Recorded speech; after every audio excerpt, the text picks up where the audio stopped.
Vorige week was de Israëlische social media bekendheid Hananya Naftali in Nederland en België voor een aantal lezingen.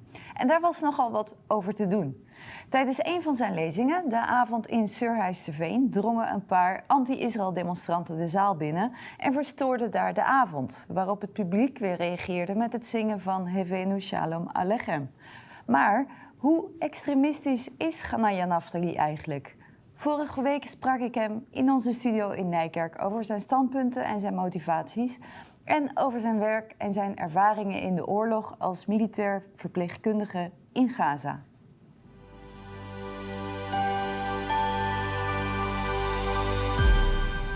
Hananya, welcome.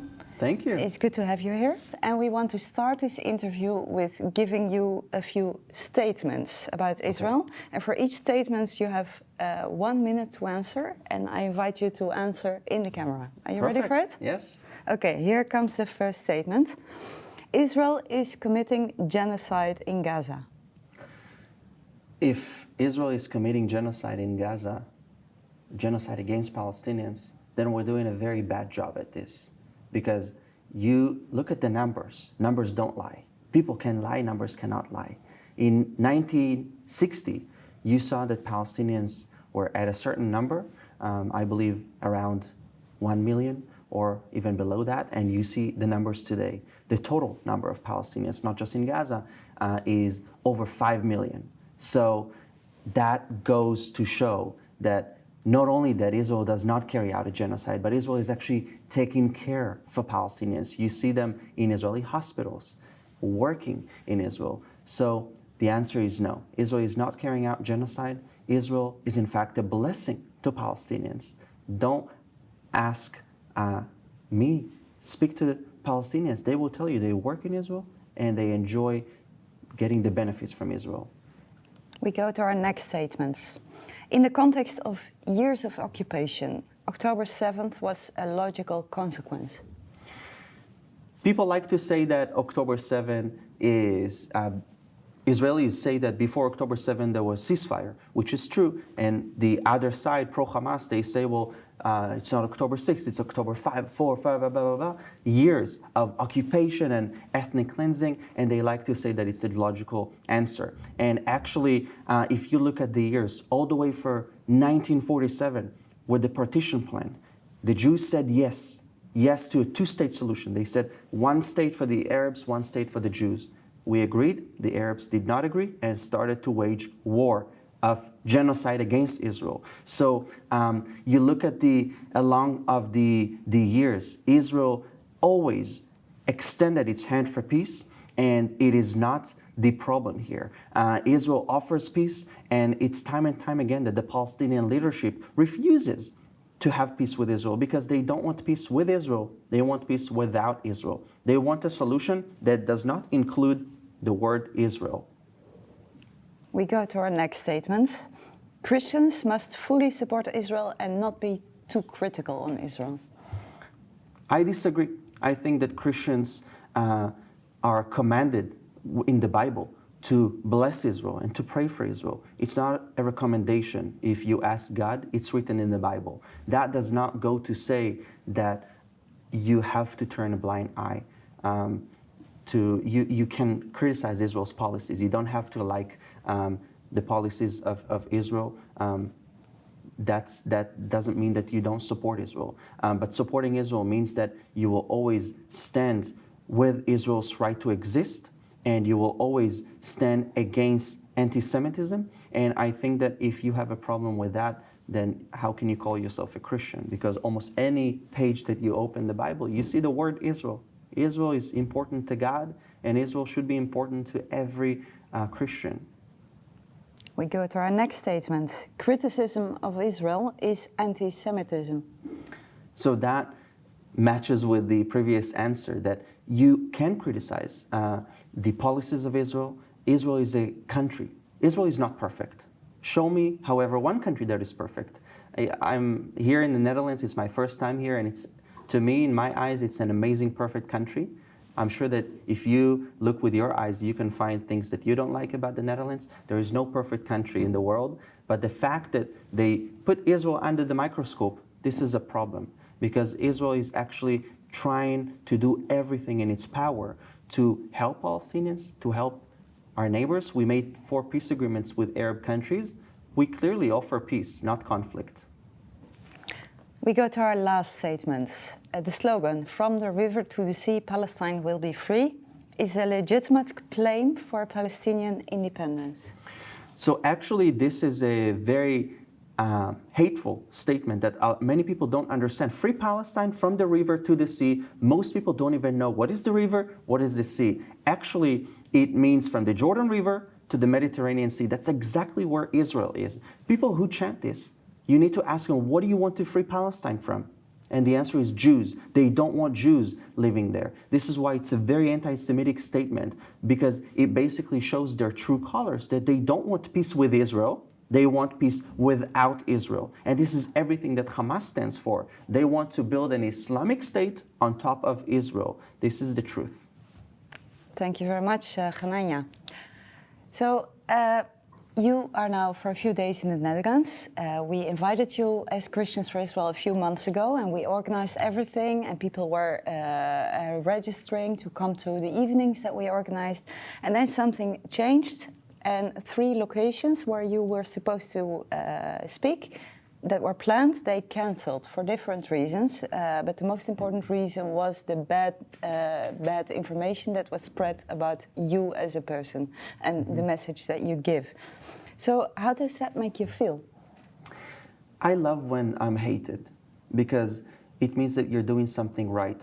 I learned it from, I was blessed to realize this from a young age, that if you do A, you will be criticized. If you do B, you will be criticized. So you might as well do what you believe in. Yeah. And I believe that standing for what is right is going to make people upset because truth is a rare ingredient in the world we live in. So obviously it's going to make people upset, but I'm not going to apologize for what I stand for. Actually, I think that it really shows who the real extremists are, because this is not freedom of speech if you ban speech that you don't like. No. Now let's look at a few of the allegations that were made against you, because you were framed as being an extremist, as opposing Israeli propaganda, as being very one-sided, and as being very anti-Palestinian. So let's look at it. You support Judea and Samaria, and that's why you are an extremist. That's what was written in one of the newspapers. Okay. Judea and Samaria is the heartland of Israel. The majority of the biblical events took place in Judea and Samaria. It's from wine presses that you see, from ancient synagogues. The land screams that it's Jewish history. Wherever you put a shovel in Judea and Samaria, you will find that Jewish history, and not a Palestinian one. And that upsets people, but this is the truth. Do I say that I think Palestinians should be expelled and kicked out? No, I don't say this. But I say, if you want to have a historical argument, let's have this. Let's start we will win this argument. But this shouldn't be the argument. The argument should be, how do we find a solution? There are 2 people here. We believe, we love them. I never was taught in my life to hate Palestinians. I believe in peace and I love Palestinians. I love Arabs. As a Jew, Israeli, that doesn't go to say that history shows, and history does not lie. No. But if we look at this specific area, the Judea and Samaria, it's also called the West Bank, and the international community is agreeing somehow that this is occupied land. It's occupied by Israel, and therefore it's illegal to be there and to even say that Jews have the right to live there. You know, the international community says a lot of things, and I think that a lot of people in my generation, they start to become very worried, Gen Z and millennials and below, that what is the world going to look like when international community, international organizations that need to defend social justice, human rights, are siding with the perpetrators? Did you know that Iran received a place of honor at the Committee for Women's Rights, defending women and nuclear facilities as well? It's just ridiculous. You see that they're going after the one country that defends Palestinians. Actually, in the army, I was a combat medic. Most of the people that I've treated were Palestinian and Syrians. So if we are so bad, Why are they coming to us when they need help? So in one of the newspapers that published things about you, it said that you would legitimize Israeli oppression of Palestinians because you don't think that there should be a Palestinian state. Is that true? People say many things about me, and I think that it's very interesting, especially people that never met me in their lives, and they say claims about me. I think that it's a very complicated situation, and there's basically people that say there should be one state, and that people say that there should be two states. I think that any solution must include obviously both peoples. I don't believe in expelling anyone. I don't believe in killings. I don't believe in violence. I believe in peaceful solutions. Yeah. However, when Israel is attacked by terrorism, political terror, that they want to kick us out of our lands using terror, that should be condemned. Yeah. Israel is not the obstacle to peace. They say that settlements are an obstacle to peace. How about terrorism, an obstacle to peace? Yeah. So in any solution, Israel must have the right and the chance to have Secure the ability borders. to secure itself. Yeah. Because we saw what happened in Gaza. We gave them Gaza, and Prime Minister Ariel Sharon said that they will never have rockets. They will never be able to threaten us. Look what's happening. Thousands of rockets were launched, were fired at. I ran to the bomb shelter several times. Yeah. They target our cities. They target our families. I don't see condemnations about that. Or it's in compared to how they condemn Israel. It's incomparable. Yeah. So one other allegation that was made against you, a very serious one, is that you allegedly posted a tweet about dead Palestinian babies, and the comment with this tweet was, "The world should thank us for destroying these little bombs." Yeah, I was shocked when one of my Dutch friends informed me of that, and I was quite shocked to hear that allegation, because this is a fake tweet. I never tweeted that. You know, with the same mouth, they say that I'm doing propaganda for Israel, and then they say that I post this. So if I do propaganda for Israel, why would I post something like this? Because this is not good.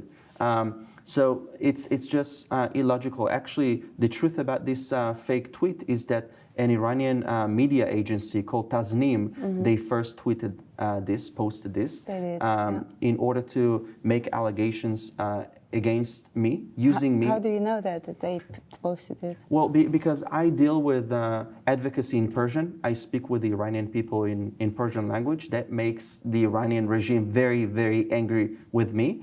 And they try to harm me in any way possible, not just physically, but also using social media. We're in the age of AI technology. I'm surprised that they didn't go farther, but they started with this tweet and they put their logo there. Actually, if you investigate the tweet, you see that it's photoshopped because you see that the lines don't align, but I believe that we're stepping into a very dangerous era with how people can believe fake news and really think that this is something that a human being can say. Yeah. Because it's heartbreaking when children die. It's heartbreaking when there is conflict and when there is war. We hate wars. Yeah. I hate war. I do what I do because I love peace, not because I love wars. So it's just a ridiculous allegation. Yeah, you do what you do, and you mean by that you are very active on social media. You make videos, you explain about the situation in Israel, you explain about the beauty of Israel on social media. Since 2013, why did you start doing that? I started defending Israel in the army, and I started because I fought in Gaza in 2014, and I saw, after I came back, the amount of hate, that there were protests against Israel, burning the flag of Israel, and saying that we're war criminals, calling me a war criminal. And before entering Gaza, we were given strict commands by the army saying, you are not going to target Palestinian people. Your enemy is Hamas, and actually it's the enemy of Palestinian people also. And I was very upset and angry that this is what they're saying about us. So I said, I will start and make a difference. I couldn't sit silent. I couldn't sit idly by. So I said, okay, I will save in the army in Israel, back in the day, you didn't get a lot of money, so I would save my salary after salary after salary. I got my first camera. My first camera my parents got me. I upgraded my camera, and I started to tell the story of Israel from my house, from my living room. Yeah. I was very shy growing up, so I didn't know how it's gonna work, but I felt comfortable talking in my living room, in my room, and it turns out that it worked very well. Yeah. Because people connected to, I believe, the authenticity, that I'm not trying to show, to be someone. I'm just an Israeli. This is my story. I may not be perfect. There is no perfect human being, but I want people to understand what's going on.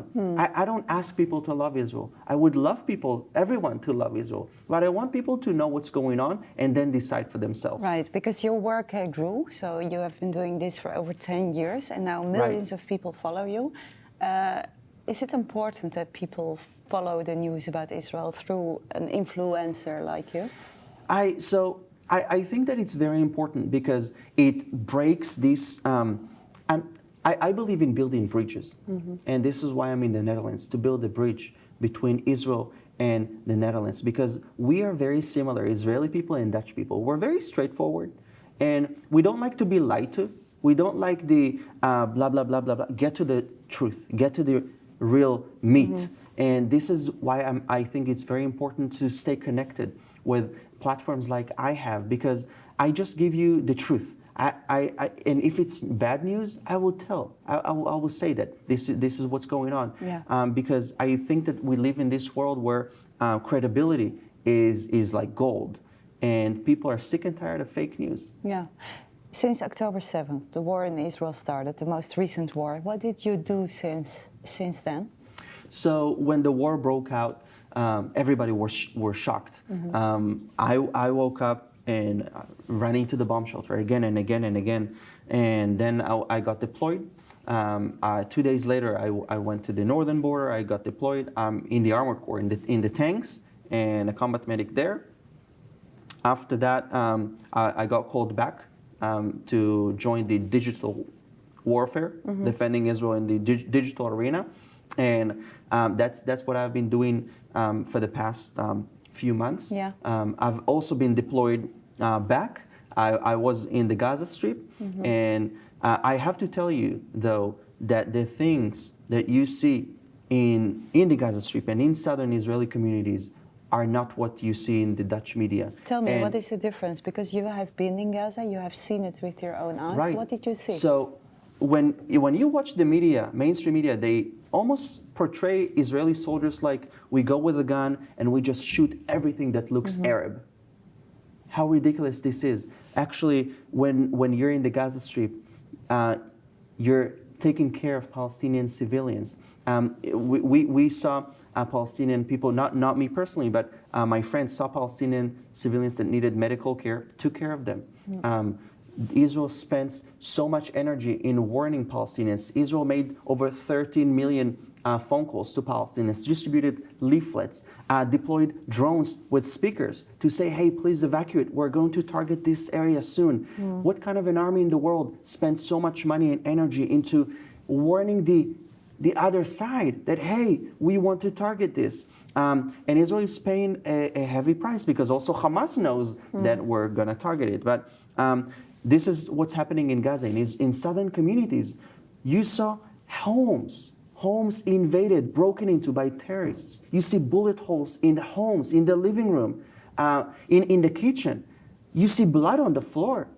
How can you tell us that we don't have a right to defend ourselves? I want people to imagine that your daughter, your sister was taken away. Wouldn't you do everything in your power to bring them back?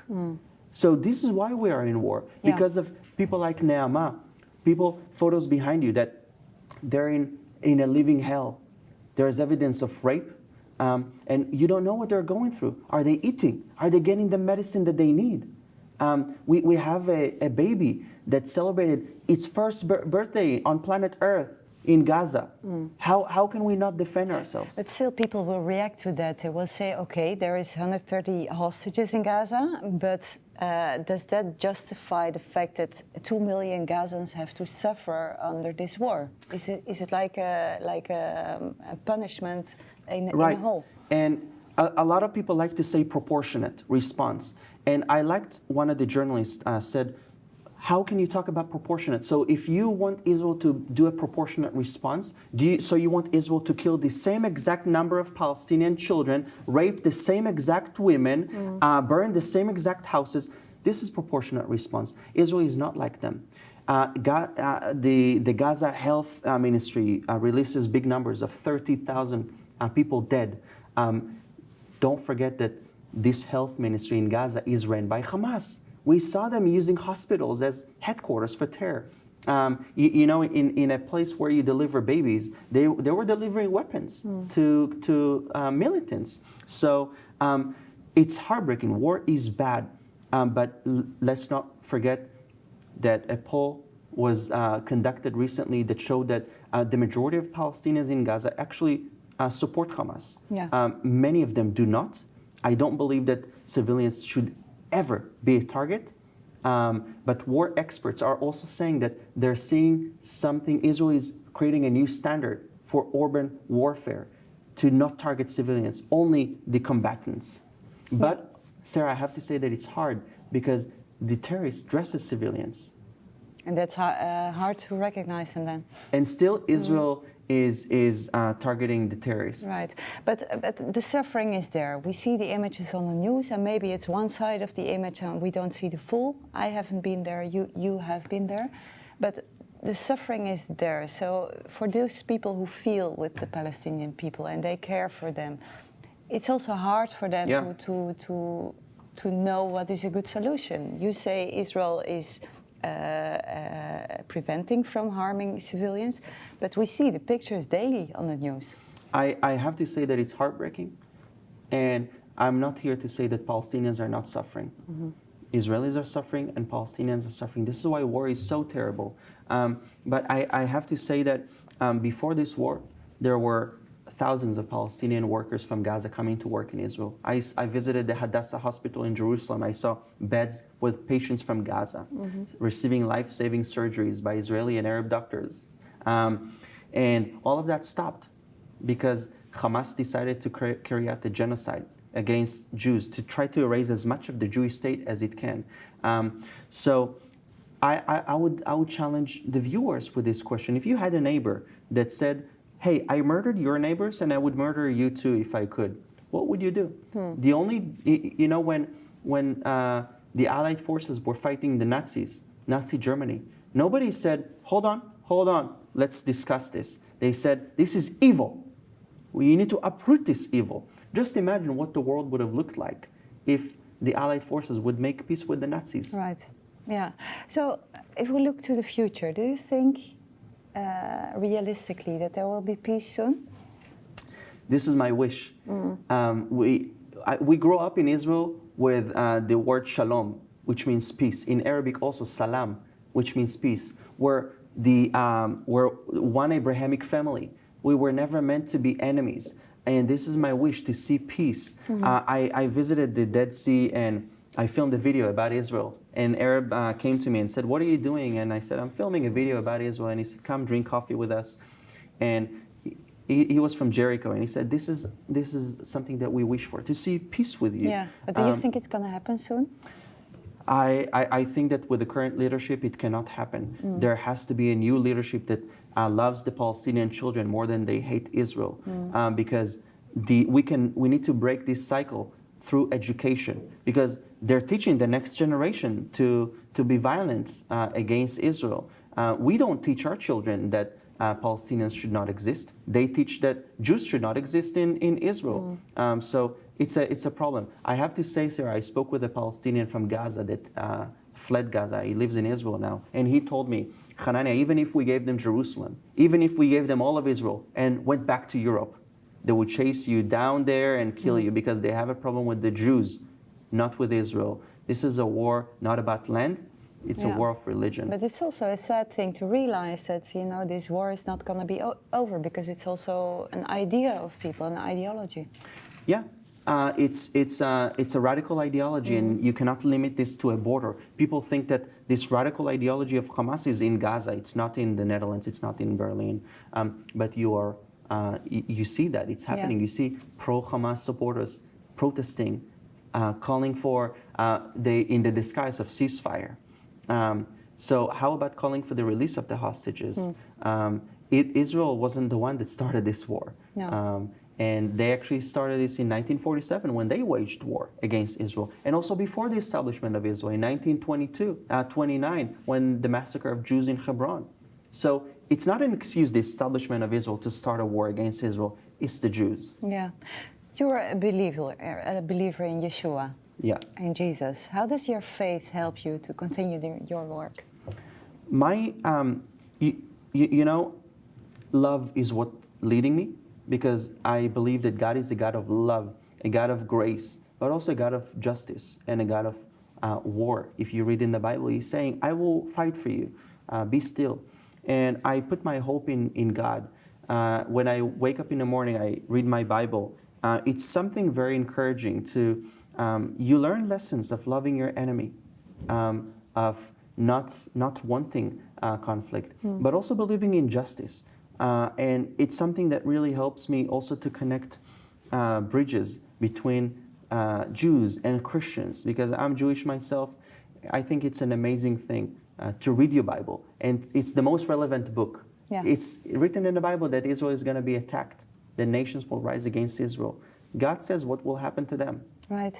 What would be your message to the Christian viewers of this show in the Netherlands, also in Belgium, Europe, worldwide, who are watching now? 2 words: thank you. Thank you for standing with us. We need our friends today more than ever. It's not easy to stand with Israel. It's not an easy thing. But God doesn't give us easy tasks. He gives us rightful tasks. So I want to say thank you for praying for Israel, for praying for peace. Also remember the Palestinian people in prayer, because they need prayers as well. They need to be free from this radical regime of Hamas, of dictatorship. So thank you for your prayers, and please keep praying for us. Our alliance is gonna go farther, but it's our responsibility to build it. Thank you very much. Will you pray with us, Hananya? Absolutely. Father God, thank you so much for bringing us here today. I ask you to use us as vessels for your service, to be able to defend the truth, to fight for peace, and to celebrate life together. I ask you to bless the Netherlands. I ask you to bless the Christians of the Netherlands that stand with Israel, even though it's not easy. Bless them, grant them their requests and everything that they need, and bless my first time in the Netherlands. We pray in your name, amen. Amen. Thank you very much, Hananya. Thank you. En u thuis, dank voor het kijken naar deze uitzending van Christen voor Israël. U kunt betrokken blijven in gebed. En daarvoor kunt u terecht op onze website cvi.nl/actueel. Daar vindt u meer informatie en ook concrete punten waarvoor u kunt bidden. U kunt ook betrokken blijven bij ons werk door u te abonneren op ons Christen voor Israël WhatsApp-kanaal. En meer informatie daarover kunt u vinden op cvi.nl/kanaal. Nogmaals, dank voor het kijken en graag tot de volgende keer.